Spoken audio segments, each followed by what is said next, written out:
Look, it's a flood. It's a flood. It's flooding. Get away. Quick, we need to get to higher ground. Open the floodgates.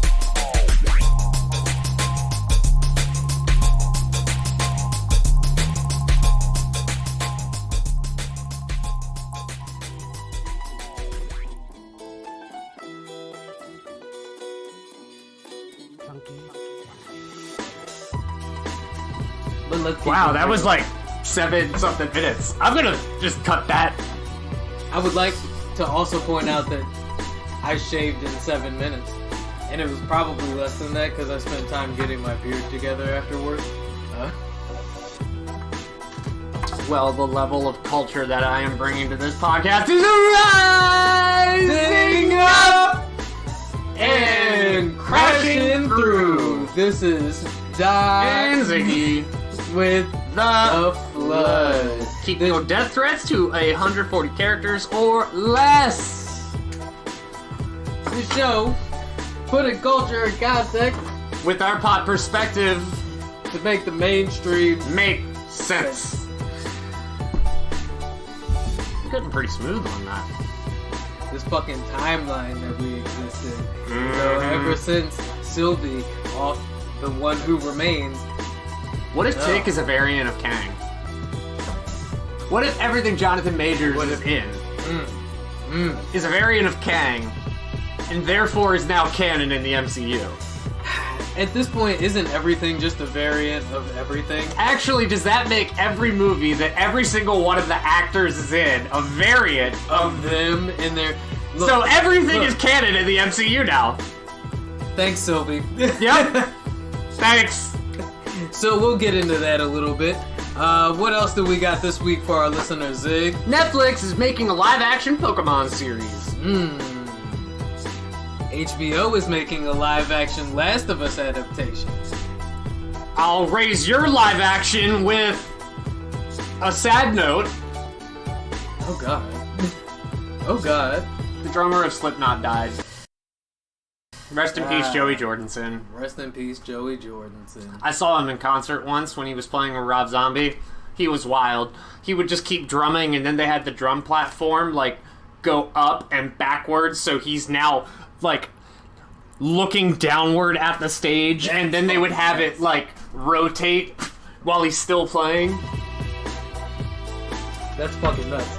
That sounds wild as shit. That sounds like some floating Kanye stage shit. I know there are people whose heads exploded just now because I compared a Joey Jordinson stunt to a Kanye stunt.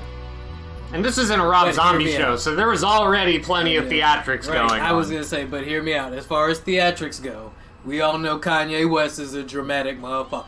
So let's not pretend like comparing some dramatic shit to some dramatic shit is that far out of the lineup.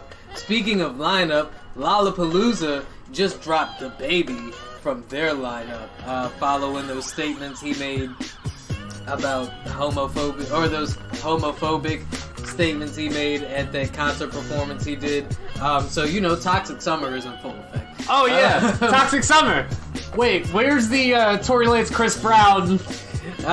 Look, I mean, speaking of Toxic Summer, everybody's seen that photo going around of the fucking Lollapalooza crowd, right? Like, you want to talk about Super Spreader event. Hey guys, I know it's fun to be back outside, but wear a mask, wash your hands. Fun fact, you know who founded Lollapalooza? Who? Perry Farrell, the lead singer of Jane's Addiction. Oh shit, for real? Yep. Check that out. That's just like, Lollapalooza is also why Nine Inch Nails got as much publicity as they did. Oh, you think? That was the jump off point for... That's hot. That's hot. That's hype. That's hype. I'm with it. I'm with it. Speaking of Tory Lanez just, you know, dropped a new album for his birthday. You know, was turning up that with... like his third one in the past year? Was actually turning up with Chris Brown and Club Lift for his birthday. So, Toxic Summer in full effect. You know, we out here, we with it. Your favorite Toxic Daddy has been back out there, you know, stirring up a little heat. You know, some phone they just dropped some screenshots from a phone conversation he had with the DOJ. Nothing special. I don't know, might be something special. We'll talk about it later on. I have a workshopping name for this kind of lighthouse update. Oh, a specific kind of lighthouse update. A specific kind of... Oh my. God. Oh, I'm the sorry. cacacity. I'm so sorry. I have. Please? I could not. Oh, I can't even... Where's your phone at? Can you take a picture of it? Okay, so for everybody listening... Oh, it disappeared! No, go back! I can't go back! Oh, what a moment in time. Fuck, we took too long. Alright, so... Why didn't you just screenshot it? I don't know how to screenshot on this computer. So for... There's the print screen button! That prints the screen, though. Describe what we just saw. So for everybody listening, I don't know why it was being advertised to me, but I have opened a webpage that had an ad bar at the top of it that featured a shirt. Hawaiian shirts. A Hawaiian button-up silk shirt. It may or may not have been a Hawaii Lily ad, but it was a Hawaiian button-up shirt. That shirt has got to be in here somewhere, right? Right? Nope, that's not the one. However, that's It's damn close. very close. It is very close. Okay, so once again, this shirt, we're getting very close. Okay, so Okay. I remember exactly what it looked like while you are finding it. Yeah, I was gonna say, It can is- you describe it it is while I'm looking for A it? Hawaiian shirt, the print of the Confederate flag. Not just the Confederate flag, but a bald eagle and stars. There was a bald eagle Ah, here it is. and a cross. Over the American flag, so a cross in the upper left-hand breastplate corner. Right above your heart. We talked about toxic In Christian two- nationalist ideology. That is Yeah. the whitest thing. This is the whitest shirt. That is the No. whitest No. thing I have. I don't even. I'm feel not even like- gonna give that to. No, that's I not don't- even us. I don't feel like that's fair to white people. It's not. And that's really saying something. This is the most American thing I have ever. The cross, the shining cross over your heart.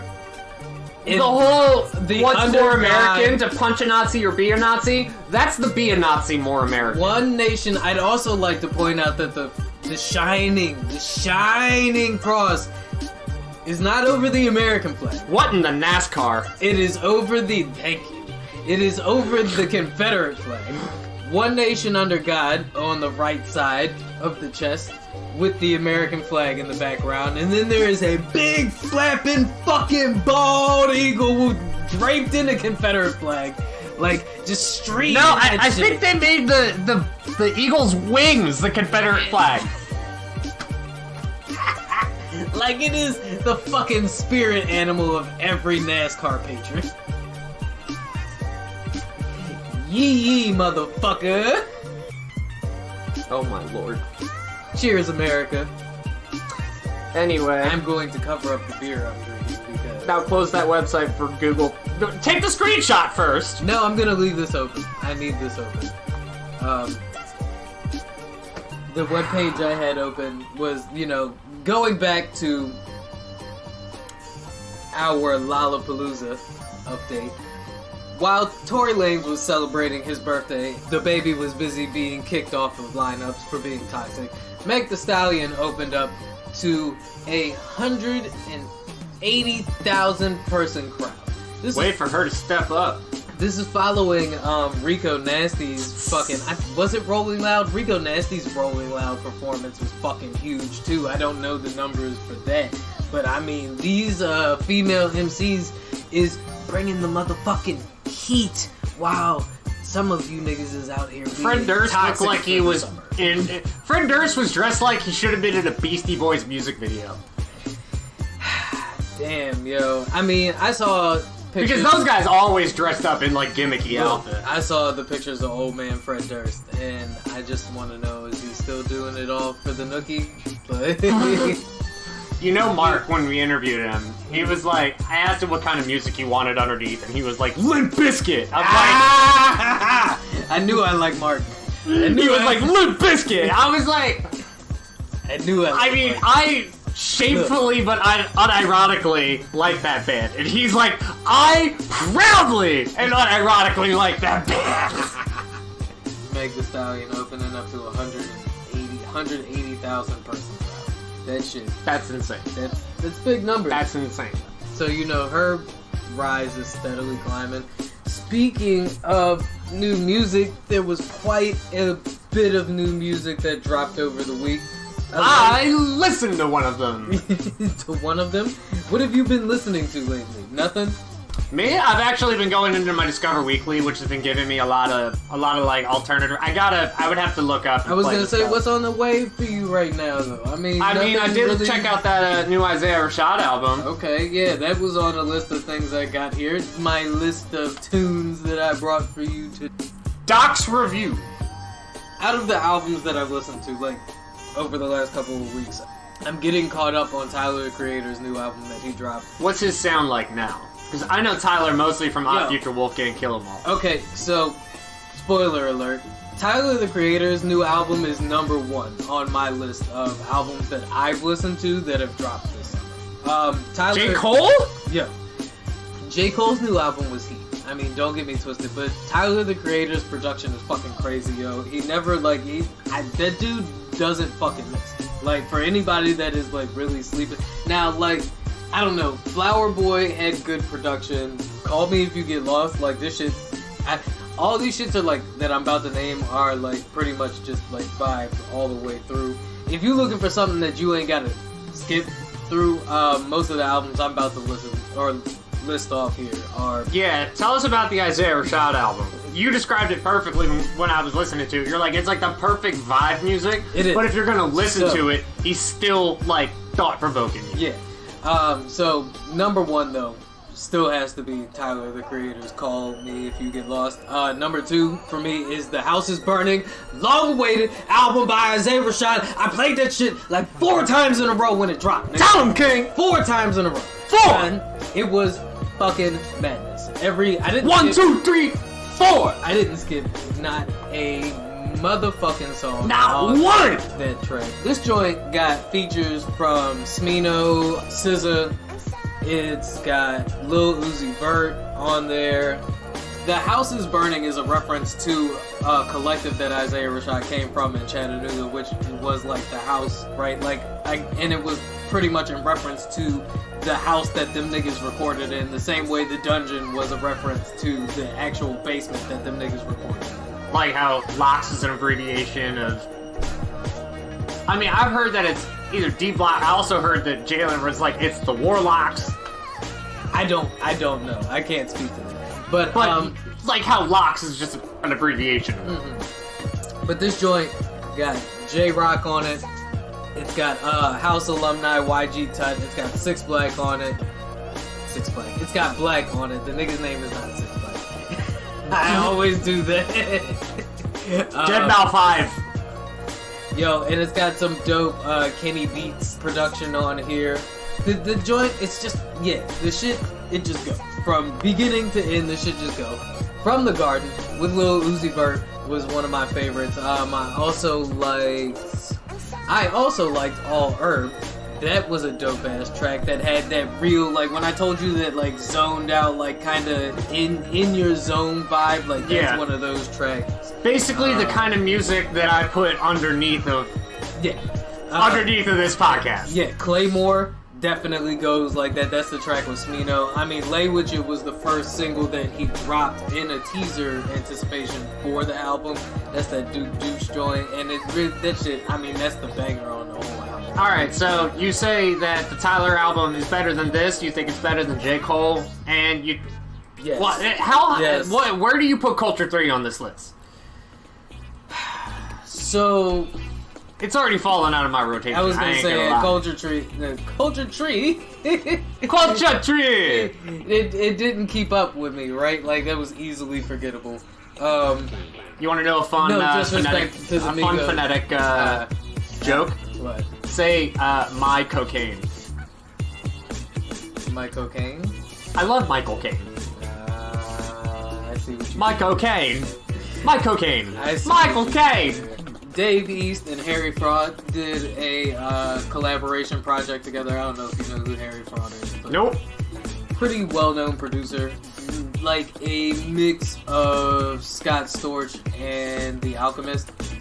Like, I guess for people who are trying to pinpoint what that sound would be like, there are some people who might not agree with that, but that's what I could come up with off the top of my head. Well, Anyway, that tape was dope. It was another vibe tape. It was boss talk, like real like mafia don. I mean Hoppa, right? Was like the whole theme. And it's been 5 years since Isaiah Rashad dropped. Been a while since. Been a while. It's been a while since both Logic and Dave East have dropped. Yeah, I can't name one specific track from the Dave East tape that I really like that stuck out to me. That's not to say that the project wasn't good. It's definitely, like I said, it's boss talk, right? So like you up in the morning, you getting your coffee going. Suit rap? Yeah, yes. Suit rap. You planning your day out, right? And you want to play that boss shit. You put on this new Dave East Harry Fraud joint, right? Like, and you could rock that shit until it's time to hit the, 695, 97 or whatever, and get on your way, right? But Bobby Tarantino 3. I don't like the way you started.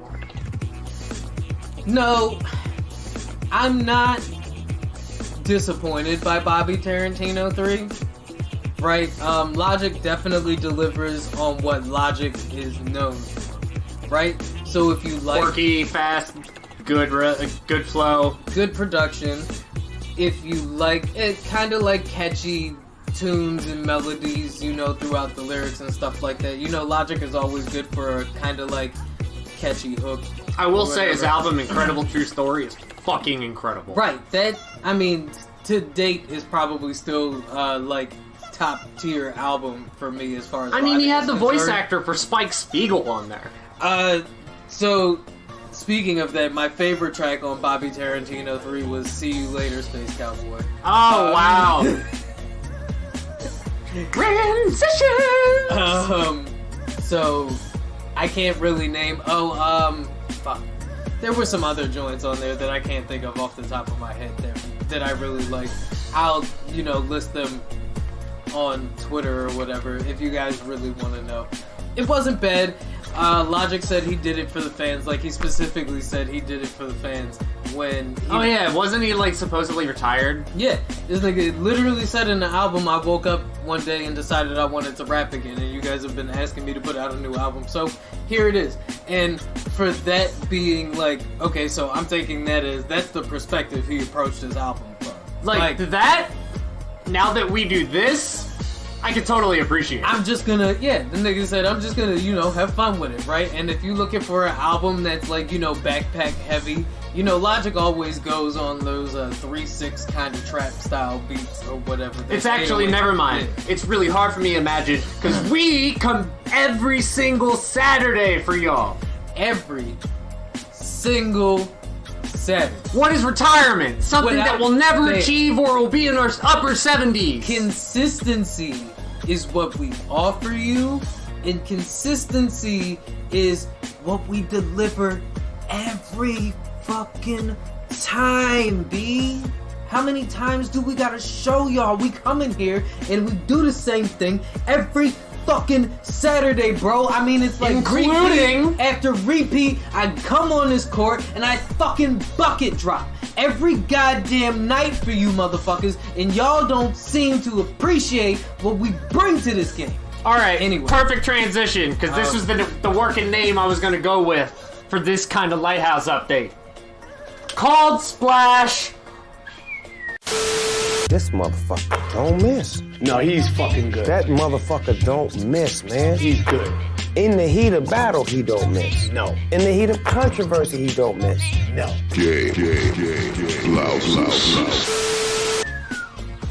And by these, I mean, this is something that we said and then actually happened afterwards. Called it. Michael B. Jordan is going to be taking the Alonzo role for a Training Day prequel. Called it. Called Splash. Woo! Hey, watch out. Splash. And it's great. Like the Golden State Warriors, they're the Splash Bros. Yo, Yo, look, I mean, we tried to tell y'all. It's obvious what Michael B. Jordan is doing. Listening to the flow with Doc and Ziggy. Clearly, as you should be. And if you're not, then you need to get hit. A couple of the other albums that I listened to this week, Young Dolph dropped Paper Route Illuminati, which was the collective project from the Paper Route Empire label. You know, Young Dolph, Key Glock. That's all I could really name. It was vibe.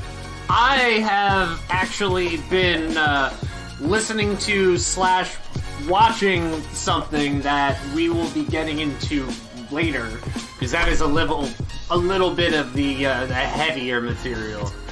Well, we will get into the rest of it after we take a quick break. Listeners who didn't wish to hear about such things should turn off their radios.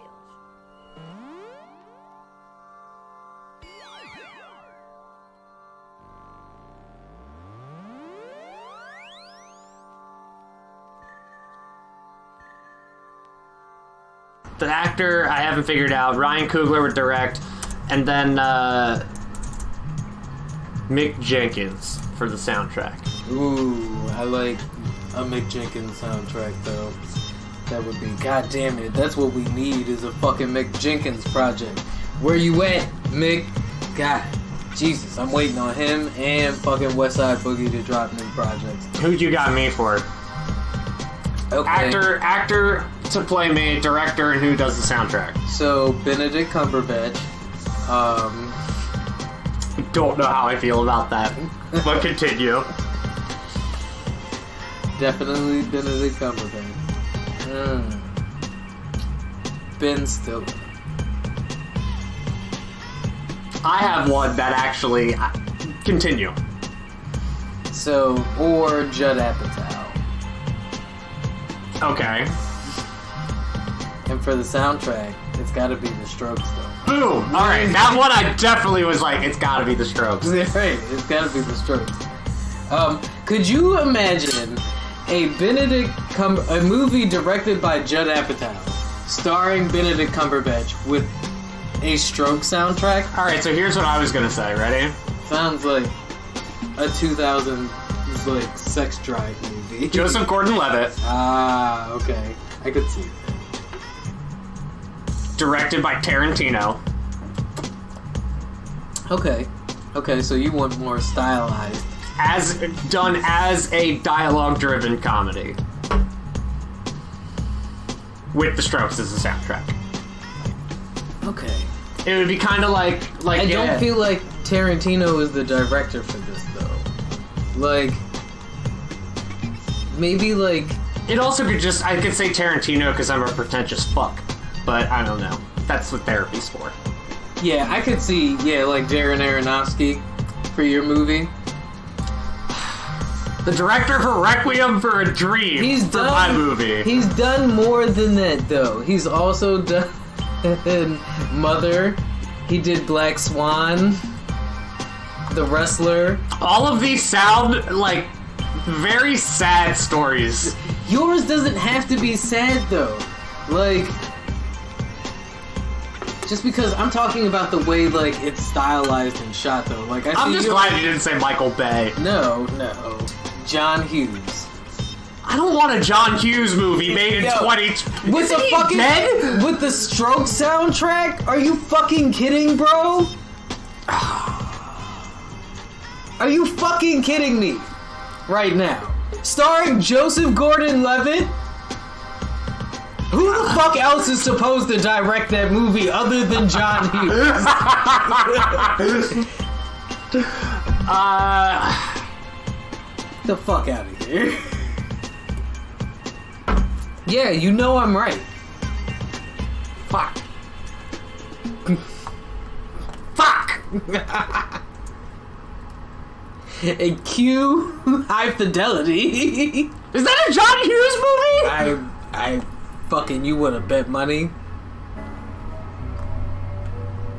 16 Candles. Come on, Ferris Bueller's Day Off, right? Like, you want a dialogue-driven comedy. Weird Science. I love Weird Science. Dude, the first Home Alone was a John Hughes. Maybe that was just a John Hughes production. I know who I want it to be directed by. Who? Guy Ritchie. Okay. I will give you Guy Ritchie. Do you know how good I would do the... And then I says to him... That would be your entire movie, right? Is you at a table... And then, like, things would happen, and then I'm just like... And then I says to him... And then it flashes to another scene. That's like... Have you ever seen the movie London? Alright, so Joseph Gordon-Levitt... Directed by Guy Ritchie. Soundtrack by The Strokes. Right. I'd watch the fuck out of that movie. Of course you would. Of course you would. You all would hopefully watch the fuck out of that movie. Yeah. I'm projecting! The entire movie. Would you be you doing a flashback? And then I says to him... Ooh. Who's your favorite Guy Ritchie? And then I says to him... Idris Elba is probably mine. I don't even know. I was gonna say, speaking of flashbacks, I saw an article this week that brought up Final Fantasy and its impact on the way millennials look at climate and climate change. And I thought it was a very interesting dive, so I sent my man Zig the article. The headline says, How Final Fantasy VII Radicalized a Generation of Climate Warriors. I do not feel like the article delivered on the headline. First and Neither do I. Because I did not take away from Final Fantasy VII, oh, everyone's just gonna die. I mean... That's kind of the reason why I brought the article to you, right? Because I was like, I get the... the fact that you are playing as, climate terrorist or eco-terrorist in the game, which I often forget, right? Like, you forget the fucking storyline of Final Fantasy VII, except for the part where, like, Sephiroth stabs Aerith, right? Like, Speak for your damn self. Most people who aren't heavily invested in this MMORPG? JRPG. Most people who are interested in this This game helped me learn how to read, man. Look, so I find it funny that the game had that much of an impact on you, right? But the whole fucking eco-terrorism, like climate change, climate warrior aspect of it completely r/whooshed you. Well, for me, it more represented doing the right thing for the right reason, regardless of what's going against you. Which was, in the case of the game, destroying the environment, ruining corporate suck machine that is Sith. Well, Sin was Final Sin. Shinra is the company. There you go. So, I mean, yeah, that's the part of me going, big corporation, bad. Yeah, that might have come from Final Fantasy VII a little bit. So, slightly, right? Like, part of the message kind of influenced the way you... But really, you also have to remember, growing up Catholic, and sorry, spoiler alert for a game that's over 20 years old, when Aerith died, the martyrdom aspect, So, I played that game again within the past 5 or 6 years. Right. And definitely cried when I watched Aerith died. Damn. And then immediately I had to fight Genova, and Genova was like, Aqualung! And then kills my whole team. So then I had to go and watch Aerith die again. And then Genova was like, Aqualung! And this happened 4 times. And by the end of it, I was just a wad of tears. Yeah, that's what I was thinking of. It's not Sin. It was... Genova? Yeah. So, you don't think this idea floats at all? I think... Even considering the ending of the game, which, shows all the animals and, nature retaking everything in an inherent peace with no sign of humanity, right? Because you can also take it this way. So, what if they did completely destroy Shinra, right? Right. And humanity dies out as a result from not knowing how to survive in the natural world at that point. Right. And that's kind of like the point that the game was making, right? So at the end, there is no humanity evermore, and like balance has restored itself, and the earth has reclaimed its health, and there are no people left. And what the author of this article was, I guess the conclusion that they drew from that was that the ultimate goal of these eco-terrorists... You want to know what my biggest takeaway from Final Fantasy VII ending was? Was it that eco-terrorism... No, it was that Red 13 was the last of his kind. How come he has kids? You didn't even let me say what I was gonna say. Alright, continue. So wait, what about Red 13? Red 13 was supposed to be the last of its kind. How the fuck he have kids? Because there are no more humans anymore, so he was able to... With what? I don't know, ask Cain. Photosynthesis. Ask Cain. Anyway, you'll go back, you'll listen to that while editing, and you'll be like... Oh, and Abel? Yeah. You know they were at that point more than the only two human beings on the planet, right? Yeah, it was them, mommy, and daddy. Cain and Abel was the first example, was the first incidence of murder. So, after Adam and Eve leave the Garden of Eden, they have... a lot of sex.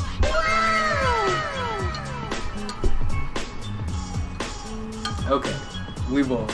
We won't, because you know exactly what the episode of South Park.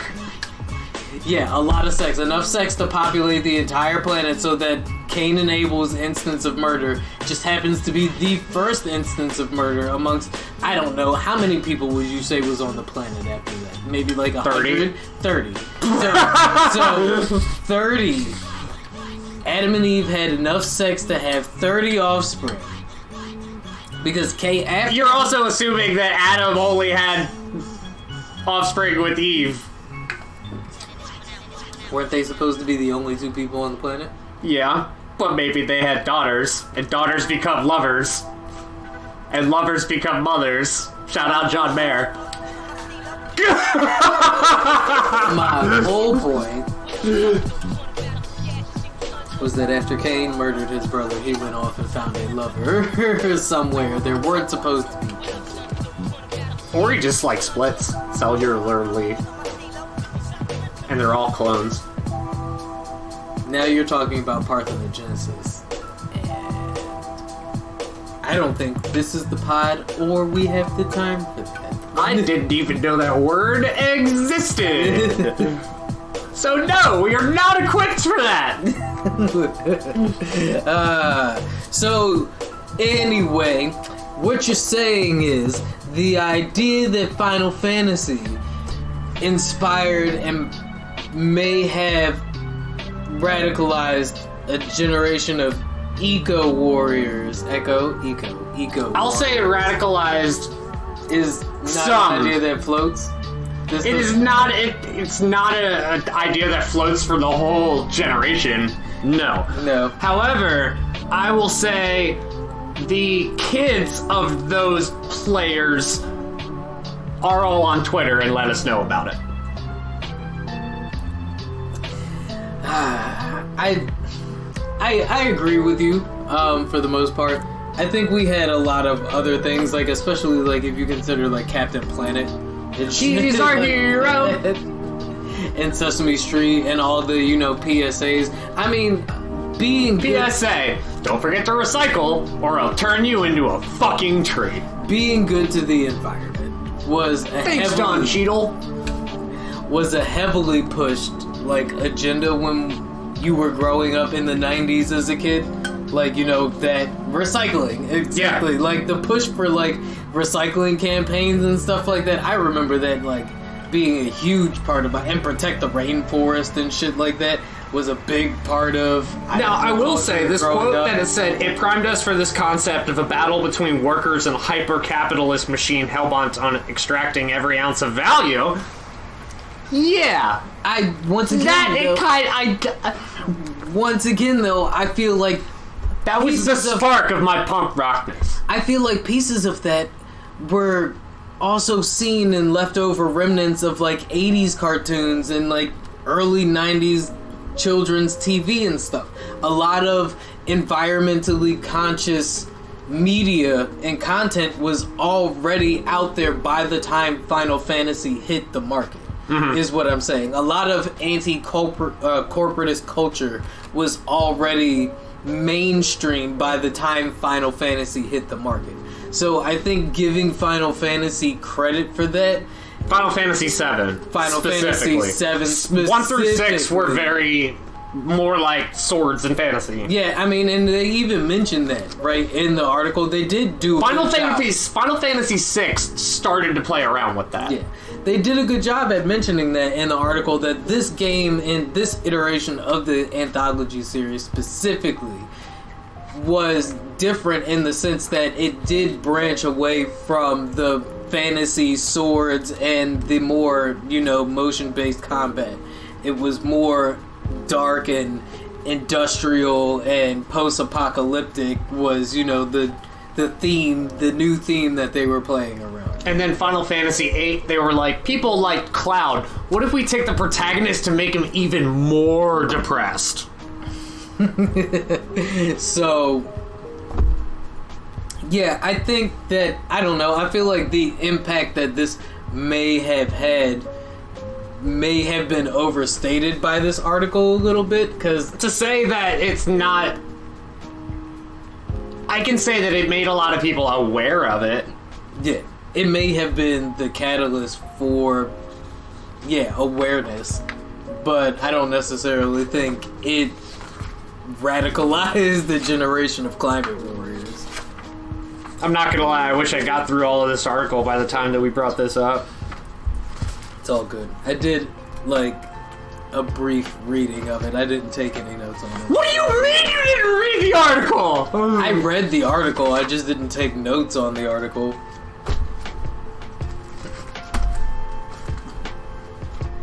Break!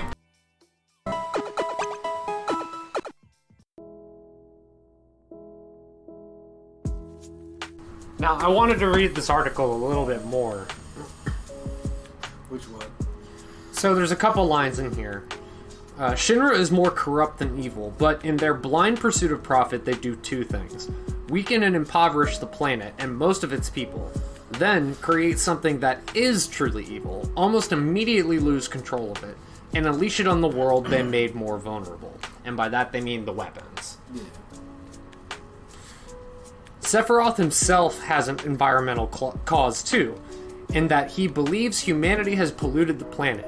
It will be better if he just became God and wiped these people out.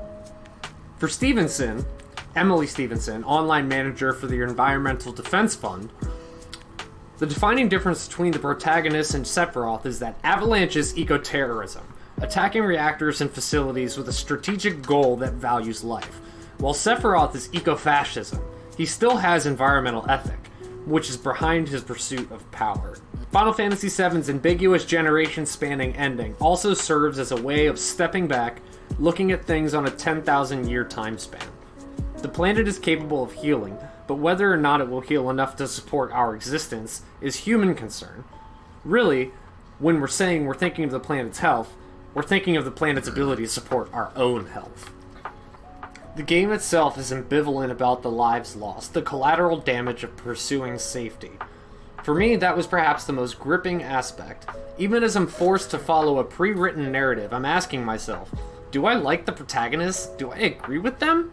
That opening sequence lays bare the most challenging modes of relation we may face in the future.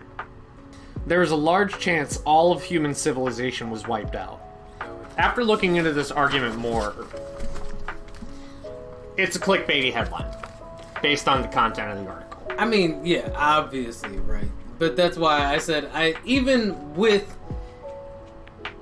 consuming the entire article, I still feel like that it was a good read, right? Oh, that was definitely the point I was read. making. But I feel like to say that people were radicalized an entire generation, right. No. I will say that the people that grew up playing it and pursued those, it certainly has an impact. And yes, some of those are people in positions of policy making. Right. But to say that it radicalized an potentially. entire generation, I don't think would be accurate. I think the message behind the game is what the article was trying to say is that the message behind the game is often overlooked, right? Like, and there is a seriously deep message of like climate consciousness buried within the lore of this game that often goes overlooked. When I was younger, the big thing that made me able to just like get along with Avalanche is that Shinra was just so blatantly corrupt and evil. Right. Like, they were like Kinda Mr. like- Burns evil. Kind of like Frito-Lay. Kind of like Amazon. Anyway. And yes, some of these people were coming up with concerns about, like, do I even like these protagonists and everything? Right. And I'm looking at it, well, look at the alternative. And if you look, even as eco-terrorists, this is something that we talked about with Full Metal Alchemist, remember? Right. They humanize these characters, even though they are Fascist. eco-terrorists. Just like in Full Metal, Yeah. they humanize these characters, yes. even though they're under and A working fascist with a regime. fascist regime. Yeah, exactly. Right, and you do put yourself... I like shows that put you in positions where you have to question whether or not you agree with the main character. Is this the real life? Or is this Final Fantasy? Wow. All in a landslide. Blow up reactors 1 through 3. So, I mean, after you got to read the article a little bit more, do you agree with the position that the author is taking, though? That people who played this game may be, I guess, a bit more inclined to be more conscious when it comes to the environment. It is an understandable takeaway of the narrative. There are a lot of different things that can be taken from the Final Fantasy VII narrative. Like I said, mine was fuck yeah, punk rock. Down with the establishment. And my ABCs in 1, 2, 3s. So, do you think, okay, like, broadening the discussion a little bit, do you think that things like Captain Planet, things like Final Fantasy, do you think that those things may have potentially radicalized a generation of millennials to be conscious and of,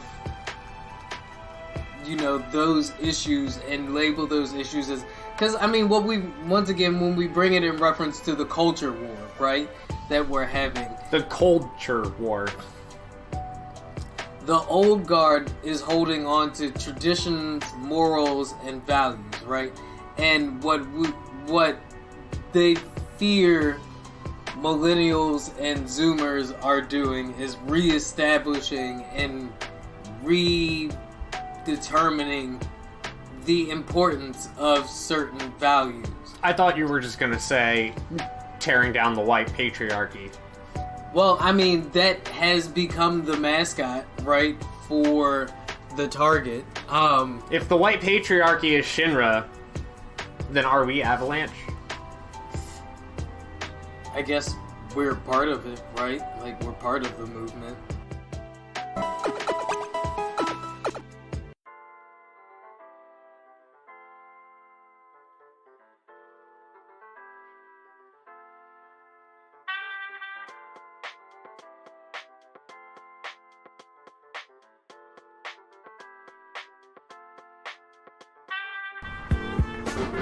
But yo, Kyrie really went on Instagram when Nike revealed the Kyrie 8s, and he was like, these things are trash! None of you guys asked me about this shit at all! That's funny as fuck. I think Instagram, NBA social media is hilarious. It's just That's funny as shit, though. absolutely hilarious. This nigga completely exposed the system. Like, yo, they did not ask or consult me before putting out this trash ass shoe. Kind of shit. So, do you have any fun things to talk about? I mean, in more TV show news, HBO is releasing the Last of Us adaptation. So, Last of Us being the game, Naughty Dog's most recent, I would say, top tier property. Yeah, they won Game of the Year, I believe. Where you play as Joel and Ellie traveling across the United States during the heat of a zombie pandemic, where Ellie may be the cure or the answer. It's the plot of I Am Legend. Yeah, may possess the answer to everybody's zombie problems. It's the plot of I Am Legend, but HBO's yeah. Last of Us adaptation will star Game of Thrones alumni Pedro Pascal as Joel and Bella Ramsey as Ellie. And rumors report that the budget for the show sits at 8 figures per episode. Jesus Christ. Per episode. The production is set to have a 12-month schedule. There's no release date as of yet, but HBO... That's an incredible casting for Joel. Pedro Pascal is amazing. At this point... He was also in Narcos, for another thing. As, one of the detectives. Oh, okay. At this point, HBO and HBO Max have received up to 130 new Emmy nominations as far as their shows this year have cleaning up. So the show has 5 art directors and is quoted to employ an army of hundreds of technicians. Right? So HBO is not fucking around when it comes to spending money on this project, from what the rumors sound like. Well, I mean, Last of Us is a very cinematic game, so it makes perfect sense. It's said to be the largest production shoot in Canada at the moment. So they're shooting in Canada, but it's said to be the largest shoot taking place in Canada at the moment. HBO has yet to comment on the show's official budget, but the budget has said to have been having a multiplier effect on the local economy, benefiting tons of businesses in the area, according to the Yahoo News report. So, big shit happening. Finally something to rival, the cinematic experience of Game of Thrones. So speaking of big shit happening... Big shit popping. According to the New York Times... Trump pressed the Justice Department to declare election results corrupt, notes show. So I just want to start out. I'm gonna drop the line from The Wire here. Nigga, is you taking notes on a criminal fucking conspiracy? What the fuck is you thinking, man? Handwritten notes from Trump! Handwritten! Were they from Trump? Because... Yes! From what I've seen, the notes that the committee for... What is it? The Committee of Oversight and Reform received were notes from Jeff Rosen's deputy, Richard Donahue. They were notes that he took during the phone call that took place between Jeff Rosen and Donald Trump, where Donald asked Jeff to declare the election results corrupt. From what I remember reading, Donald simply said, "Just say the election was corrupt and leave the rest to me." And Republican reps. Insinuating that him and the rest of the GOP would take care of the rest. All the DOJ had to do was say that they found corruption within the election proceedings, right? And the Republican Party would take the lead with the narrative, right? Donald ain't no dummy. This motherfucker knows how to push a narrative, right? He also knows how to press the boundaries, because handing over the notes to Congress is part of a pattern of allowing scrutiny of Mr. Trump's efforts to overturn the election. And typically the department has fought to keep secret any accounts of private discussions between the president and his cabinet to avoid setting a precedent that would prevent officials in future administrations from candidly advising presidents out of concern their conversations would later be made public. Yes. So this is something where they also said it is extreme circumstances.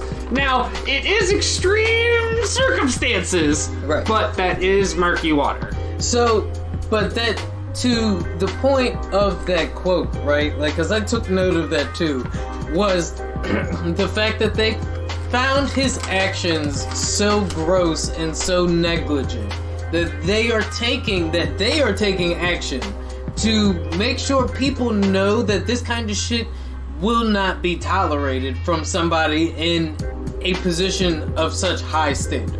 Right? And that's the way I took it, right? Like, they are saying they are allowing officials who worked in that department to speak unrestricted. Meaning, like, candid, freely. Like, tell us what the fuck happened. Yeah. Right? Like, nobody's gonna judge you here. Like, this is this judgment-free zone. And let's not forget that, like, Trump had a month-long campaign and where he sought to undermine this election, right? Like, this is deeper than the Al Gore, like, I demand a recount bullshit. This is at also this point. Like, an this extreme case of, I didn't do it, you did it. This is false claims of, false and debunked claims of voter fraud, right? Like, they had something in here called Italy-gate, which is, this is my first time hearing about This is the shit, first right? time I've heard about it too. Was where they claimed that, but Asserts without evidence that people in Italy used military technology to remotely tamper with voting machines in the United States. why? Why drag Italy into this shit? What did Italy have to do with this? I don't understand. Like, What does Italy care? several different several different boards have looked at, like, these election results. Like, in Georgia, it was recounted like 6 times, son. Yeah. Like, Sorry, you lost.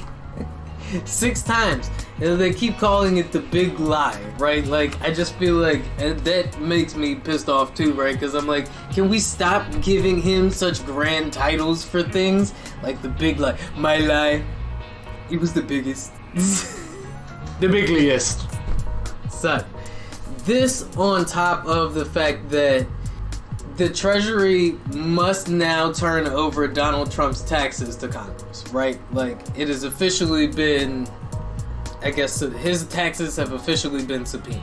And this is on top of the people and the people of the state of New York against the Trump Organization, the Trump Corporation, Trump Payroll Corp, the Trump Organization, and Alan Weisselberg. The attempts to quell the storm that is Donald Trump are piling up. They've now, been granted access to his tax returns. Not to mention, like I said, the state of New York has the indictment going on against him. The potential run in 2024 is looking kind of shaky at this point, just legally. And if that's all it takes to stop him, then so be it. Whatever works, y'all. But it's not really him that I'm worried about. We still have Ron DeSantis. Everyone else. Yeah, down in Florida.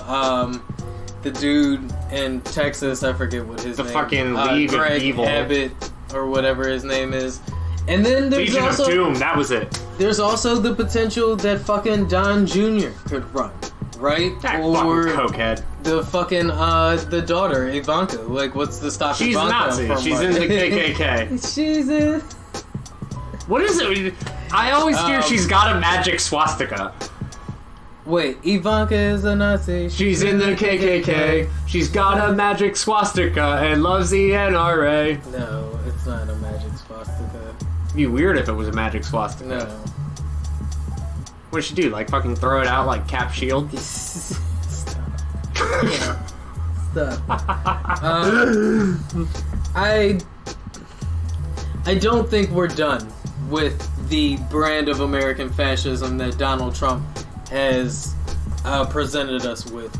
I do find it funny, though, that in a roundabout way, the man has done a lot of the things that he says he was going to do. Drain the swamp.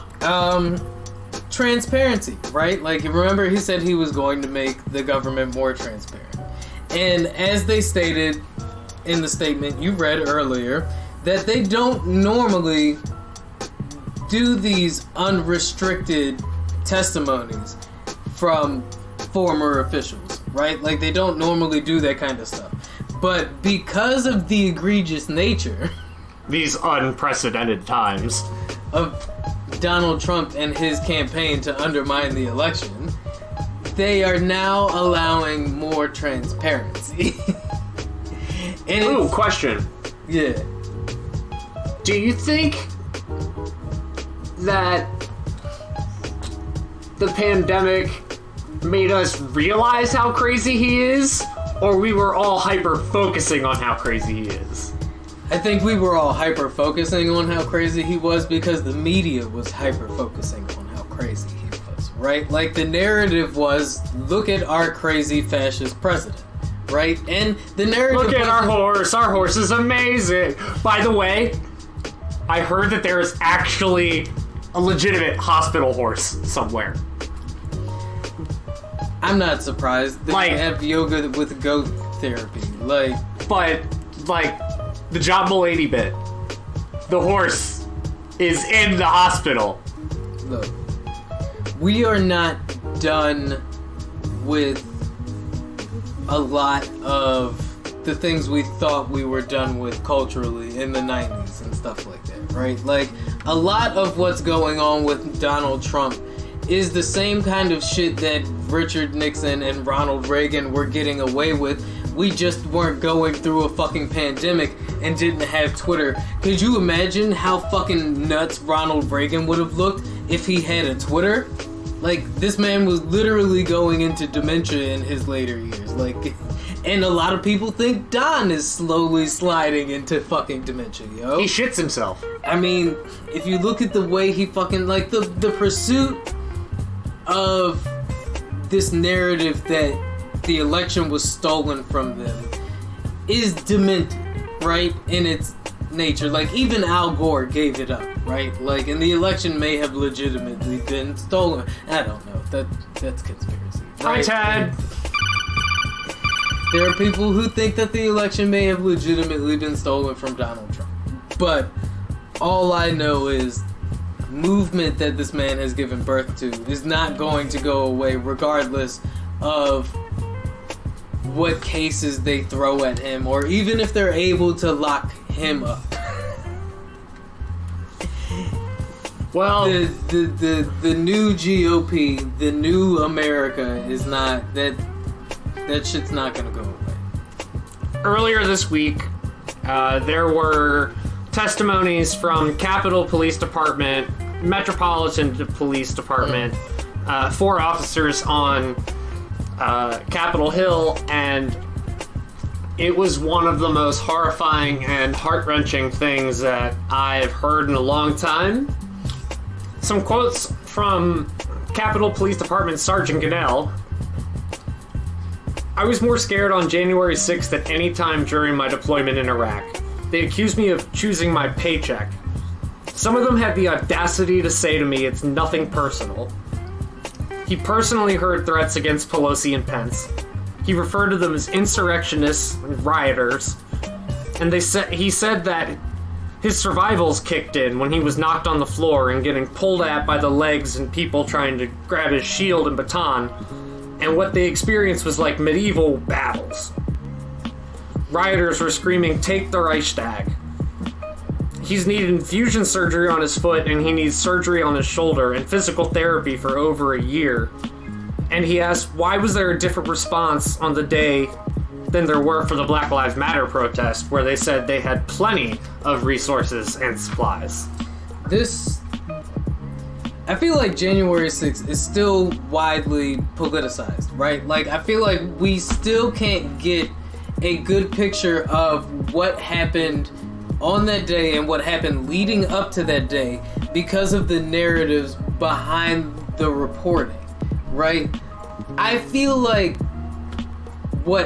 based off of what I've read and what I was reading up to that point, because for anybody who was really following those movements, like, and what was going on Bumble and Parler and stuff like that, the January 6th was extremely telegraphed, right? Like, there were lots of people who were warning this was going to happen, and the people who participated in it spoke openly about doing it and planned it out in the open. Right? That's why so many of them have been arrested up to this point, because the evidence is plainly there. Right? So, to this officer's point, the fact that they were not made aware of this prior to, they were not warned about it, right? Like, they were left out in the open like sitting ducks, because I don't know, hey, maybe they weren't taking it seriously, right? Like, so Michael Fanone, would we take it serious? Michael Fanone, who is a plainclothes officer in the Violent Crimes and Narcotics Division in the Metro Police Department. Right. He's worked undercover before, so he knows his shit. Yeah. He said he was getting many, many calls over his radio. And he said he simply couldn't ignore what was happening. And for the first time in over a decade, he wore his uniform. Right. And people asked him why he was there, and he said he simply couldn't ignore what was happening about a place he cares about so much. Right. During the scrum, he asked if anybody needed a break, and there were no volunteers. Yeah, he said nobody was backing off the line. And this is a dude who, he said he'd been in DC for 20 years, right? And you were saying how people were downplaying, he's trying to downplay it, and he had two quotes that were extremely powerful. Right. I feel like I went to hell and back to protect them and the people in this room. I'm being told that hell doesn't exist, or it's not that bad. That directly in reference, or directly a response to what I said earlier, right? Like, because the narrative that the people on the other side of the fence are pushing is that, oh, January 6th wasn't as bad as they're making it sound. I literally saw a senator say that when he looked at the tape, in hindsight, or after the fact, you know what I mean? Once all the commotion was done, he was like, it looked like a rambunctious tour was going on. Like, that's how he described it. Was like, it looked like a regular tour, but people were being loud and rowdy. Well, tell that to Michael Fanone. During the assault, I thought about using my firearm, but I realized I would be overwhelmed. And in their mind would be their justification of killing me. So instead, I decided to appeal to any humanity they might have. I said as loud as I could manage, I've got kids. Thankfully, some in the crowd stepped in and assisted me. Those few individuals protected me from the crowd and inched me out of the Capitol towards my fellow officers. It's crazy that he literally had to use his kids to reach somebody's empathy. You know what I mean? The people who participated in the January 6th insurrection, whereas I will still agree that they are on the fringe, right? Like, it's still a mass amount of them, enough of them to completely overwhelm an unsuspecting Capitol. And, like, let's not even get into what that potentially means in a really serious situation, right? Because, like, whereas the narrative that is being spun on both sides of the media, right, is that it was a bunch of bumbling fucking idiots that made it into the Capitol, it was not. There were dudes in there with fucking riot gear and with zip ties. And I saw during the, I didn't get to watch the whole hearing. I only watched about 2 hours of it. It was heavy. There's some heavy shit. Yeah, but I saw a lot of the fucking testimony. They had a lot of the like radio recordings of people operating it. One of the other officers, Officer Hodges, he continuously used the word terrorist and terrorism. I had made note of what each officer was referring to as, and not once did any of them use the word protester. It was rioter, insurrectionist, terrorist. Because that's what it was. It wasn't a protest. Like, this was a clear distinction and an example of the difference between the narratives used to describe the Black Lives Matter protest and what an actual example of clear and present danger and disruption looks like, right? The people who participated in the January 6th insurrection are the accelerationists that Fox News has continuously been warning people like exist inside of these crowds, right? Like the George Soros, like crisis actors and stuff like that. That is what happened on January 6th. And it's not the FBI, because that's another narrative that's being spun, is it was actually... And you know what's funny is they get to spin that narrative because when you break it down, a lot of the people who participated in this shit were police officers, like some of them like lawyers and shit like that, like people who really are part of the quote-unquote swamp, right? Like, that continue to expose themselves. Once again, why I bring up the fact that Donald Trump, in a roundabout way, continues to do the thing that he said he was going to do, but not in his favor, right? Like, he is draining the swamp because he's allowing the swamp creatures to come out and proudly proclaim, hear and loud for everybody, I'm a swamp creature. So Hodges went on to say, and all of the officers went on to say, in their own way, in their own position at the Capitol, because they were all actually... Yeah. Well, two of them were actually together, and I will get to that. Okay. When he was out there, people would call them... He said that people were calling him stormtroopers, and they were asking, are you one of us? An attempt to convert them to their cult. And in his confusion, he saw blue line flags mixed into the crowd. Yeah. But once he realized it was his turn in the quote-unquote meat grinder as all of the policemen shuttled into a hallway, about 4 abreast, 30 in total, trying to hold their weight against this riot. He said it was his turn in the meat grinder, and eventually he got knocked down and started to get dragged out into the crowd. He was saved by Sergeant Gannell, and he said his thought was he was going to be dragged out into the crowd and lynched. That was his word.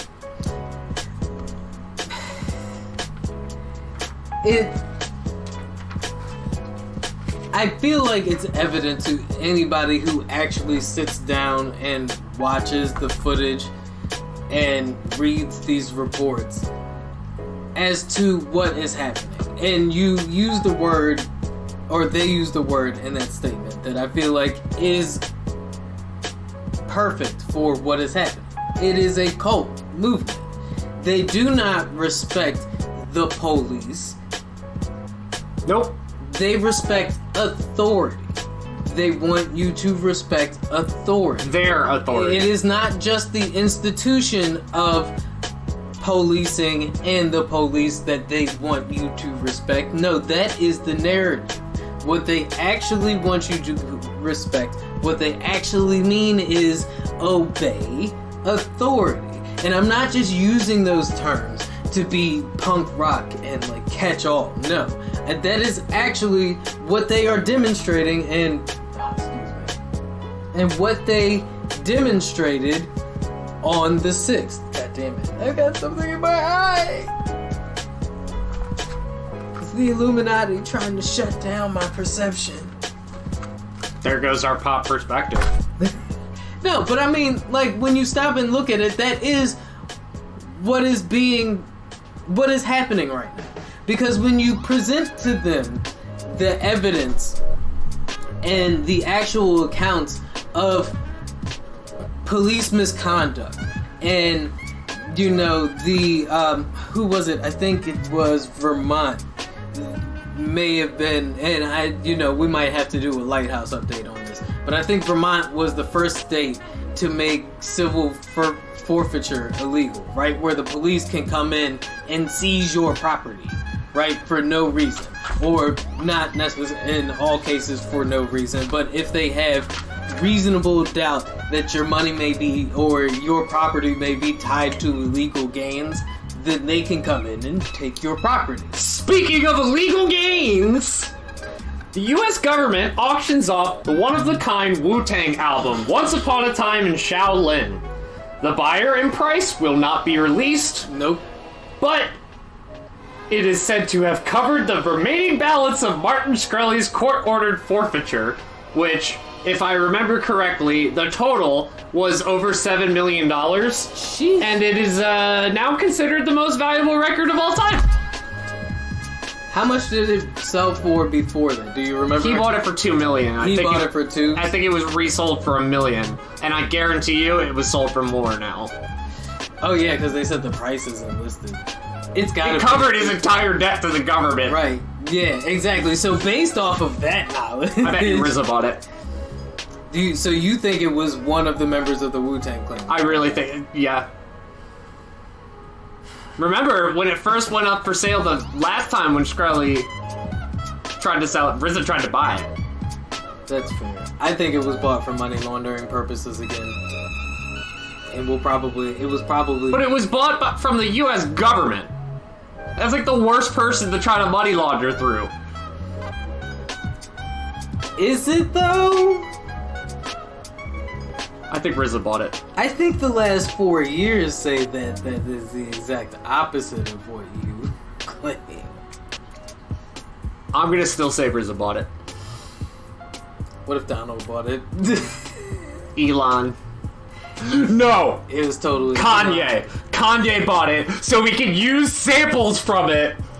I think Elon would buy it though. I totally think Elon would buy it. Elon would totally buy it. Him and Grimes would buy it, and then they would snort LSD off of it. But couldn't you see Kanye buying it and using it for samples? Yeah, but and the Donda album's not finished yet. Did we just crack the code? I guess we'll find out if we're in the splash zone.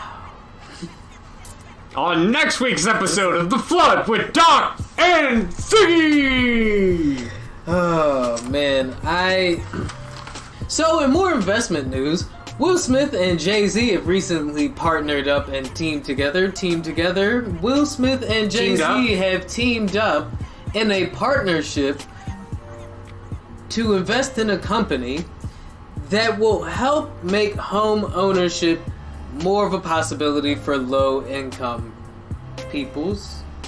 Cool! Neat! That sounds dope!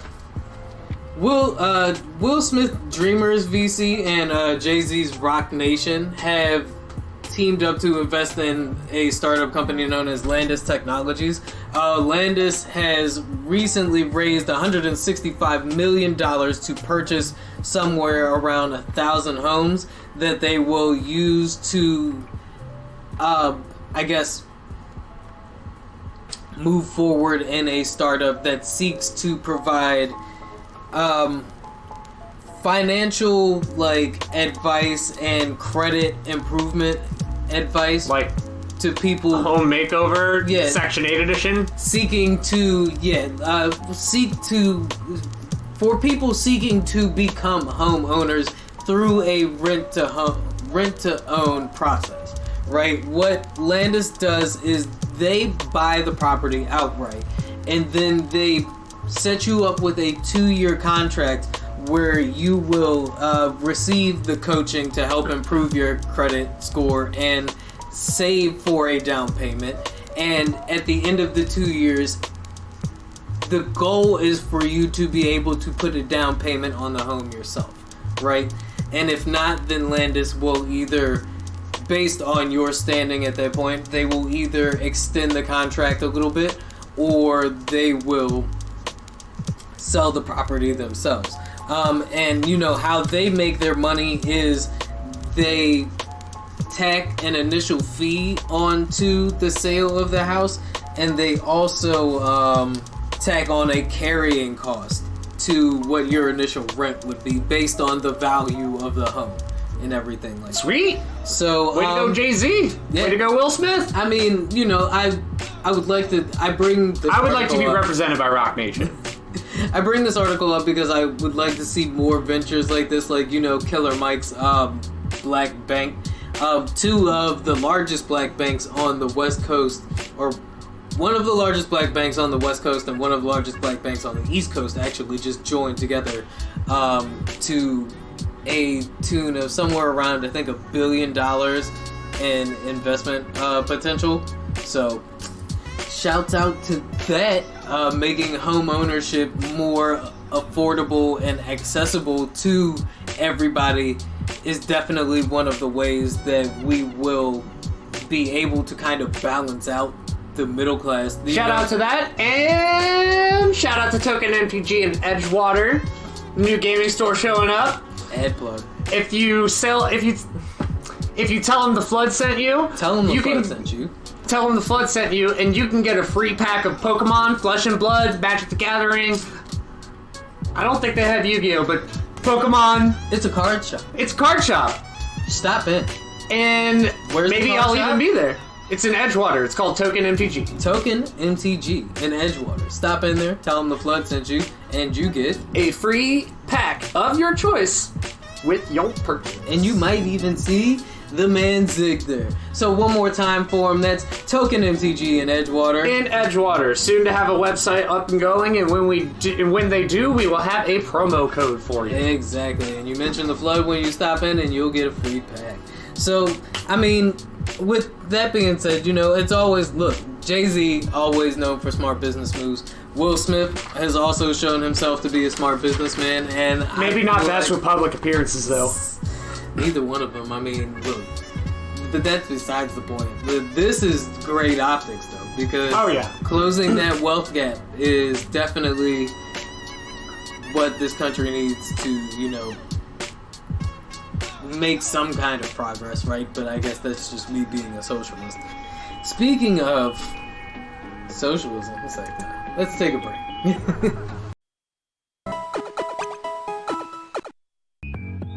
Gotta fucking love. Well, that's a good way to end that, I suppose. Well, everybody,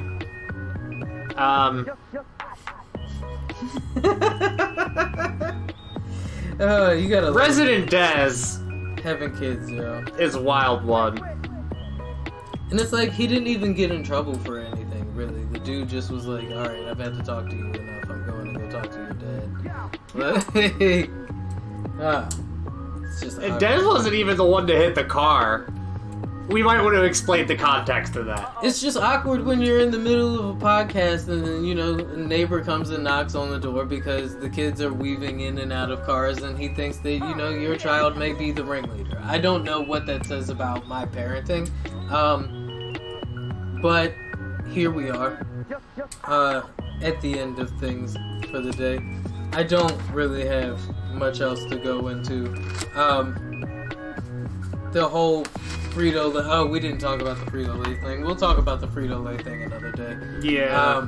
That story is still kind of developing. I can throw out this last one. Somebody on Bumble found out that they admitted they were at the January 6th insurrection, and then they turned them over to the authorities and they got arrested. They found video of the guy brandishing a chain whip on the 6th. Look, weapon of choice, right? Like,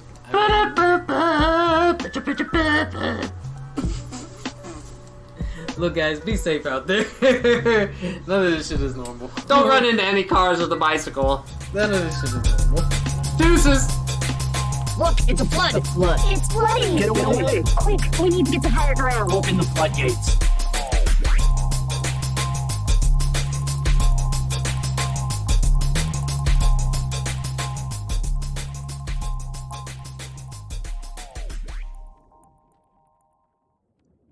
Wait, why can't we talk about Black Time?